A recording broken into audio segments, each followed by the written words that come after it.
Good evening, everyone. So, I've been here today absolutely inspired by all the what-if questions that the speakers before me have posed. And because all of these stories are so amazing, and no single thing that I've done surpasses these amazing stories, I thought, rather than talk about any one idea that I'm working on, that I'd leave you with a question. With a question that doesn't just impact me, or you, or New Zealand, but people around the world. And my question to you is, what if you were not employed? So this seems like a fairly preposterous question. Here we are today at TEDxAuckland talking about ideas worth doing. And I'm suggesting being unemployed. But behind this seemingly bizarre question lies a truth that comes from etymology. So a question to all of you: how many of you speak or understand Hindi? There's a few in the audience, so you might actually relate to this. So in Hindi, the word for employment or a job is naukri. Seemingly harmless so far? Yeah, that's what I thought. Now, naukri derives from the word, also in Hindi, which is naukar. It's still harmless. But naukar means servant. And by derivation, naukri, an act of servitude. A job, a form of employment, as an act of servitude. Think about that. And I have a problem with this. I have a problem because for decades, centuries, and millennia, we have fought battles and lost blood to end enslavement and to gain freedom. Freedom of state, freedom of speech, freedom of thought. And yet, we're no further than we were thousands of years ago. We as a society still seek to be employed, seek to be enslaved. And what's tragic is that the only thing we're enslaved by is our own minds.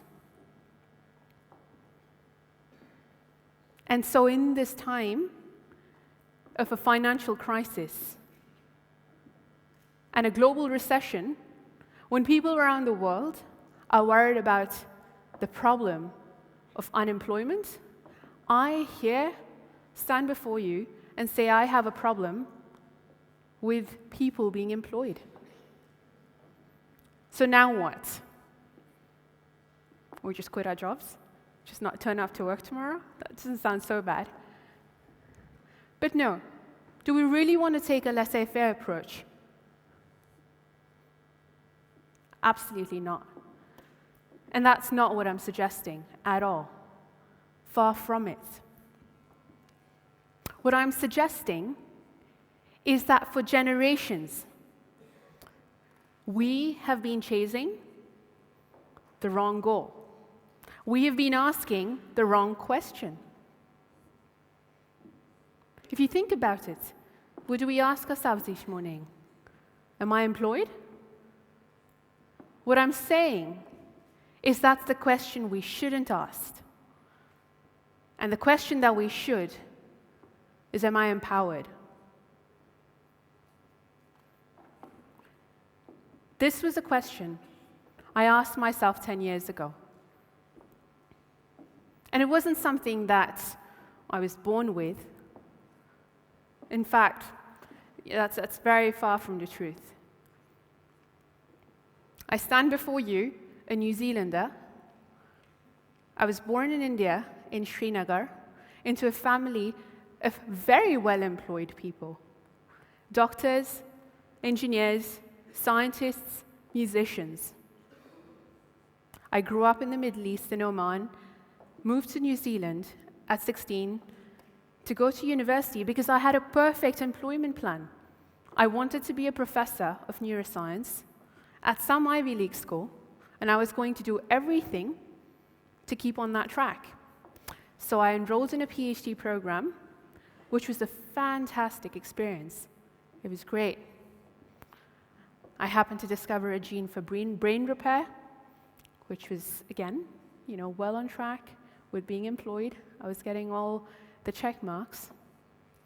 Until a serendipitous meeting that I happened to be sitting in on at the University of Auckland Business School.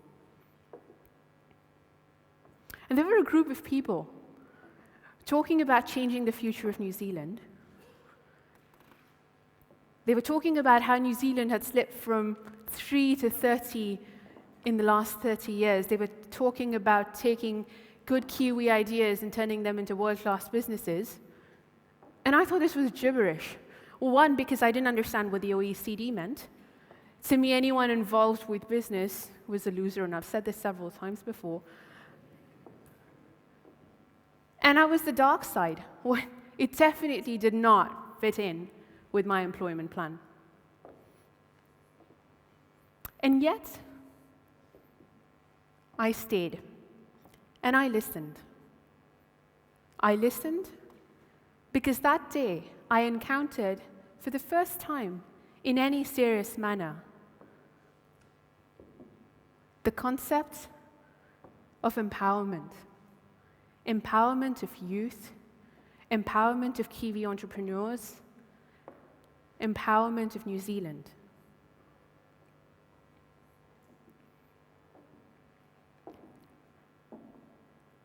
And even though my head was spinning with all of these things that I was hearing, which made absolutely no sense amongst a group of people which I completely did not fit in with, my mind was fixated upon this concept of empowerment to a point where I haven't been able to reverse it since. As things have it, I went on to be inaugural CEO of Spark, and an initiative that started off and was conceived as a business plan contest went on to drive an entrepreneurial revolution in Auckland, and I believe in New Zealand. In the last 8 years, Spark has helped create 65 businesses that have employed 250 people, that have raised about $50 million in capital, and are selling into 22 countries. In fact, 5 of the groups, including myself here, that you've heard from today, are associated with this organization. But what's more important is that Spark touched the lives of hundreds and thousands of people, and it definitely touched my life. Because from that point on, to me, being employed had no meaning at all. And the only thing I cared about was, am I empowered? Following Spark, I went on to co-found an organization called Chiasma, which aimed to link biotech, industry, academia, and government. I worked in management consulting for a brief while, went to business school at Harvard as a Fulbright Scholar, and still didn't give in to the temptation of taking the highest paid jobs out of B school. I went on to step into the realm of clean tech entrepreneurship, in fact with a company at that time here in New Zealand, focusing on converting industrial gases into fuels, chemicals, and plastics. Completely renewable, fantastic company. And I was heading up their commercialization and strategy. And now, currently, amongst dabbling in startup ideas, I'm working with a company in the water technology space, bringing clean water to the world. But the bottom line here is that for me, the route to being empowered was by being an entrepreneur. And when I say an entrepreneur, I don't mean a job title. I don't even mean starting a company or a business. Because to me, being an entrepreneur is a lot more. It's about an attitude, and it's about a mindset.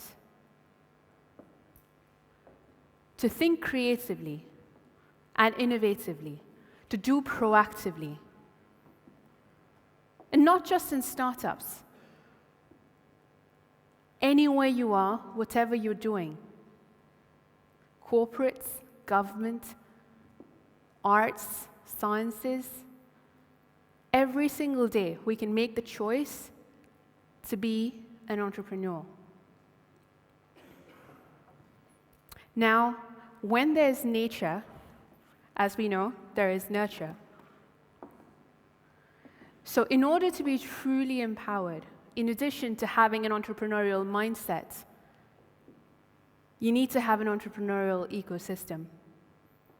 And so I urge organizations and governments, companies, whether they're 5 people or 50,000 people, to create an entrepreneurial ecosystem.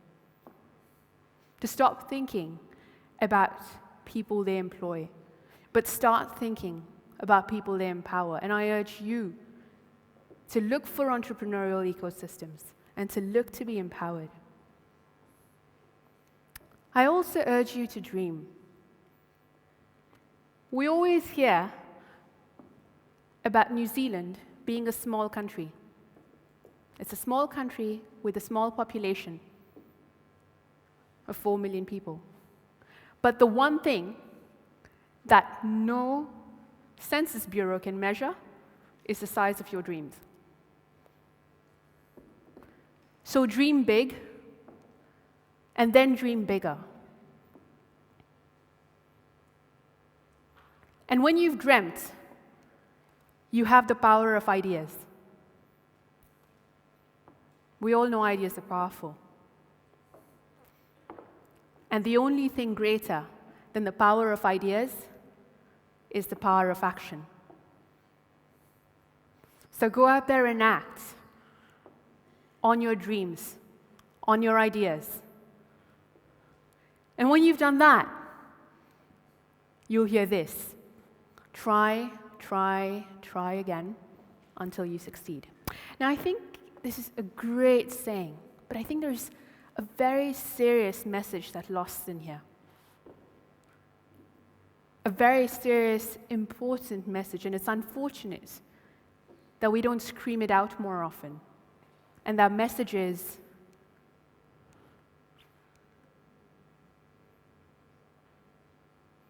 failure. We as a society condemn failure. But then again, we've established we as a society still seek paid servitude. So that's definitely not one to go by. So I urge you to fail. Because if you haven't failed, you probably haven't dreamt big enough. Learn. We hear about the power of learning. We've heard it many times today. We hear it every day.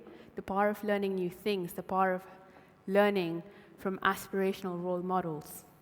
But I ask you to learn from the person next to you.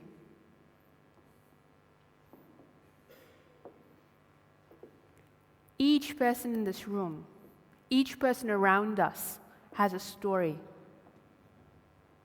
Not one that gets covered in the New York Times or the New Zealand Herald, but their story is amazing. And it always amuses me that when we choose to learn from the people who have biographies written on them. We choose to learn from self-help books. And I have a modest confession. I dislike autobiographies or biographies or self-help books. I don't read them, and not as a sign of disrespect to anybody, but because I think there is so much I have to learn from my brother, from my family, from my friends, my peers, my mentors. I don't have time to get to the autobiographies.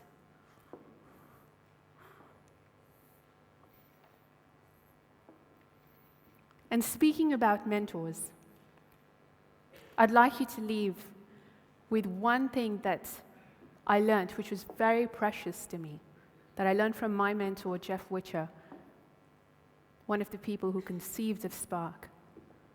And that was, let 1,000 flowers bloom. When you embark on this journey of being empowered, start with yourself, but then empower the people around you. Be it 1 billion people, 1,000 people, or just one person. That's your biggest gift to the world, the gift of empowerment. And before I leave here today, I urge you to think not about yesterday and not about tomorrow, but today and every day about this one question. Do you want to be employed for the rest of your lives, or do you want to be empowered? Thank you.